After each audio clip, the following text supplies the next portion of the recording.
an entrepreneur, how do you know when you've got a good idea? How do you know when your business is one that is worth pursuing?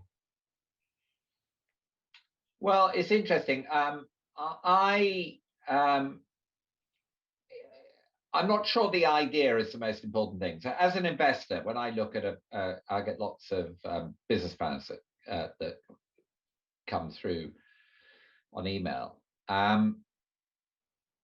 My first thought is the individual, the person, and I do quite a lot of referencing, and I'm really interested in their education. I'm really interested in what they've done. I'm really interested in what sort of makes them tick, how curious they are. So that's sort of the starting point. And do I like that person? Because I tend to be a very active investor in the sense I want to be able to help that person, and particularly at the early stages. With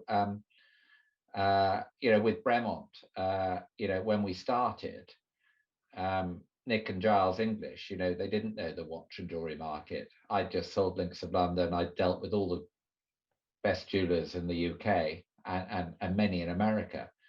So I was able to help them enormously in those first 2 or 3 years. And then, of course, by 10 years, I couldn't teach them anything because they knew it all. But the early years are very important. So getting on with somebody is very important. Mm-hmm. I think the second thing is the idea.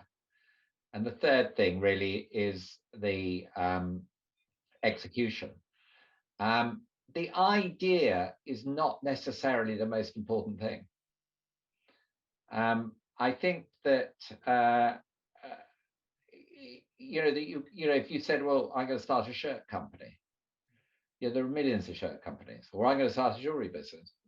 It's not really about if you're the best shirt company and you execute brilliantly, and you have a brilliant customer service, and you have brilliant sourcing and design and everything else, you could actually grab market share and become a very successful business. So the idea doesn't have to be a genius idea. There are exceptions. It's not necessarily always about disrupting a market. It's just about doing things better, doing things differently.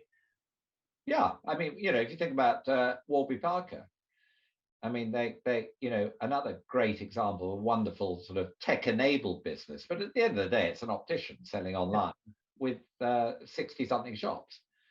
But they just do it better, and they present the product to the customer in a way that the customer really wants it, which is online, virtual, all the rest of it.